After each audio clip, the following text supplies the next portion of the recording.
avec la Russie. Norbert Navarro, vous êtes ancien rédacteur en chef de Radio France Internationale, que j'ai beaucoup écouté parce que j'avais des amis antifranquistes et c'était la radio qui donnait les nouvelles de l'Espagne qui se battait contre le franquisme au Pays Basque. Et vous êtes aujourd'hui sur Global Africa Télé-Sud, la bande à Carlyle. Donc voilà, où vous continuez à donner ces informations à sévir, à sévir. Voilà, mais un bon journaliste doit sévir. Voilà.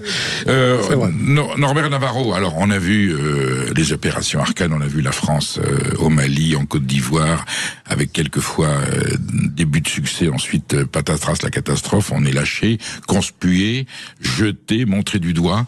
Qu'est-ce qui s'est passé si rapidement pour que l'image de la France soit aussi rapidement dégradée en Afrique? Moi, je pense que l'une des raisons, c'est au départ un mensonge d'État. Nous sommes en janvier 2013 et le président de l'époque, François Hollande, qui vient d'être élu un an avant, lance l'opération Serval, qui va devenir ensuite l'opération Barkhane. Et il dit aux Français, les djihadistes allaient s'emparer de Bamako. C'est, selon moi, un mensonge et un mensonge d'État. Ah, carrément. Oui, parce que vous mettez les pieds dans le plat là, parce que je sais qu'il y a eu un doute, une polémique sur la pertinence de cette intervention. Vous dites que c'était pas vrai, qu'il n'y avait pas de menace sur Bamako immédiate en tout cas. Ah non, c'était ça, je le dis, je l'affirme. Pourquoi? Tout simplement parce que les djihadistes n'avaient aucun intérêt à prendre une capitale qui leur est hostile. Difficile à tenir. Oui, impossible à tenir sur le long terme. Et deuxièmement, parce que les djihadistes avaient un autre but de guerre lorsqu'ils sont passés à l'offensive et qu'ils ont été arrêtés par les parachutistes français. C'était la piste de l'aérodrome de Sévaré. Alors là, oui, ça, ils la voulaient et leur ambition était probablement de couper le Mali en deux et de créer un État dans le nord du Mali avec des alliés de fait qui aujourd'hui sont complètement dévoilés, c'est-à-dire les Touaregs, puisque récemment vous avez vu qu'il y a eu une vaste offensive sur le Mali. Alors ils ont demandé des contreparties, les Touaregs, en disant on veut bien adhérer, mais vous nous préservez, vous nous obligez pas à rentrer dans une charia rigoureuse, sinon on continuera à revendiquer une identité territoriale. Je pense que la polémique elle est là en tout cas, au moment où nous parlons, ça y est, ils ont de nouveau récupéré Kidal en attendant la suite. Mais voilà, ça c'est ce qu'ils voulaient. Et tout à l'heure, vous commenciez, mon cher confrère, à dire que la France-Afrique, vous parliez de la France-Afrique au passé. Du temps de Jacques Foccart. Vous en parliez au passé. Oui. Mais pourquoi en parler au passé? Pourquoi ne pas en parler au présent? Alors, est-ce qu'elle est encore viable? D'abord, attendez, Norbert, on finit. Quelles sont les vraies raisons, le vrai motif de l'intervention au Mali? Vous dites c'est un mensonge sur Bamako. Pourquoi François Hollande a tenu à y aller? Il était, j'allais dire, incité par d'autres puissances ou il y avait des intérêts sous-jacents et cachés? Non, il y avait une menace djihadiste simple, claire et nette, c'était évident. Mais de là à intervenir militairement, il fallait le justifier aux yeux des Français et on leur a raconté un gros bobard. Bamako, les djihadistes ne l'auraient certainement pas prise. Mais quel était l'intérêt d'y aller de cette façon? Pourquoi faire Serval tout de suite là et en débarquant? Alors que vous nous expliquez que ça aurait mérité un peu plus de réflexion. Non, il y avait un vrai danger de toute façon. C'est clair, mais Bamako n'était pas menacé. Non. Pourquoi avoir menti? Pourquoi avoir menti? Pour justifier aux yeux des Français une telle opération. Bien sûr. Une opération lourde qui était voulue par l'état-major de l'armée française. Ni plus ni moins. Tout a commencé sous la présidence précédente, c'est-à-dire celle de Sarkozy. Et l'intervention en Libye.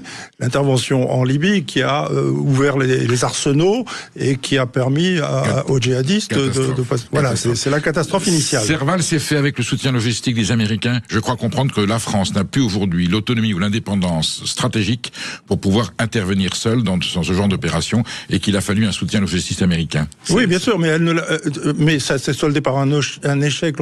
Ensuite, on a transformé Serval en Barkhane. Avec quelques milliers de soldats français qui devaient sécuriser une région plus vaste que l'Europe. Comment voulez-vous faire? Bien entendu. Aujourd'hui, ce sont les Russes qui ont remplacé les Français avec l'Africa Corps et ils y réussissent pas davantage. Mais là où c'est grave, c'est que on a appris, en l'occurrence, c'est notre confrère Georges Malbruno du Figaro qui nous l'a révélé. On a appris que l'opération coordonnée menée par les djihadistes contre le Mali et qui, moi, m'a rappelé une autre opération en 2002, celle des rebelles qui avaient attaqué la Côte d'Ivoire avec plusieurs foyers en même temps. Eh bien, cette opération, elle a été coordonnée par des supplétifs ukrainiens francophones qui ont aidé ces gens-là avec l'assentiment dit Malbruno. Et je pense que c'est une bonne source des services secrets français. Autrement dit, on a aidé une opération qui a servi les djihadistes. Qui avait intérêt, Norbert Navarro, à l'état-major français à pousser dans les deux cas, que ce soit Serval ou Barkhane? Qui à l'état-major, vous dites des généraux? Il y a des gens qui ont des intérêts pour qu'il y ait un conflit en Afrique? Où ils répondent à d'autres intérêts qui sont plus stratégiques, plus géostratégiques. L'intérêt, c'était d'essayer de reprendre le contrôle de 3 pays qui nous ont défroqués, qui nous avaient échappé. Exactement, le Burkina Faso, le Mali et le Niger. Alors en Côte d'Ivoire, Ouattara, Gbagbo, on dégage Gbagbo parce que finalement il est pas assez loyal, il est pas assez. Pas du tout. On dégage Gbagbo parce que on veut placer Ouattara. Oui. Et c'est Nicolas Sarkozy. Alors voilà, là c'est carrément la volonté du président de la République. Mais attendez, on parle de l'actualité. Hollande aurait fait la même chose ou il était plutôt pro Gbagbo? Non. Hollande n'était pas pro Gbagbo. Hollande a tout fait également pour affaiblir Gbagbo. Et ça, je pourrais le détailler très facilement. Mais on parle également d'actualité puisque au moment où nous parlons, hier soir, Alassane Ouattara, président de la République de Côte d'Ivoire, est arrivé à Nice. Il est dans le sud de la France. Pour des raisons médicales, mais il ne faut pas qu'on en parle. Voilà. Oui, bien sûr, mais il est attendu dans les heures qui viennent, peut-être demain ou après-demain, je ne sais pas, à Paris pour une visite privée, Villa Montmorency, chez des amis à lui qui s'appellent le couple Sarkozy-Bruni. Donc on garde des liens malgré tout un petit peu obscurs et un petit peu indirects. On a 2 statues offertes par Blaise Compaoré, président du Burkina Faso, celui qui a tué de ses propres mains le capitaine Sankara, qui a offert 2 statues de 75 000 € à Dominique de Villepin, qui ne se connaissait pas le prix, qui s'en est débarrassé tout de suite. Ça veut dire que malgré tout, Foccart n'est plus là, la gloire de la France-Afrique n'est plus ce qu'elle est, mais on continue à essayer de tirer des ficelles. Quels sont les intérêts? C'est financier, c'est géostratégique, c'est politique? Les deux, mon colonel, j'oserais dire. Bien sûr, la France ne serait pas ce qu'elle est sans la zone franc, qui est une grosse partie de l'Afrique, puisqu'il n'y a jamais que 14 pays en Afrique qui sont dans cet espace. Et c'est effectivement, vous parliez de Foccart, c'est le franc CFA. Voilà.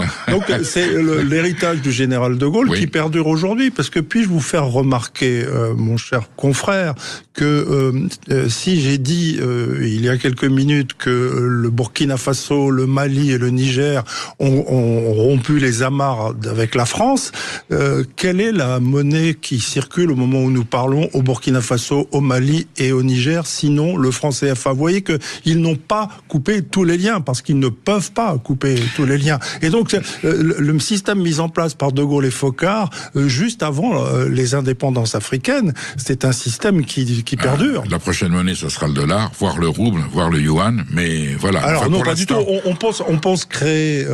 la France fait tout pour essayer de promouvoir un faux-nez du franc CFA dans la région. Les pays...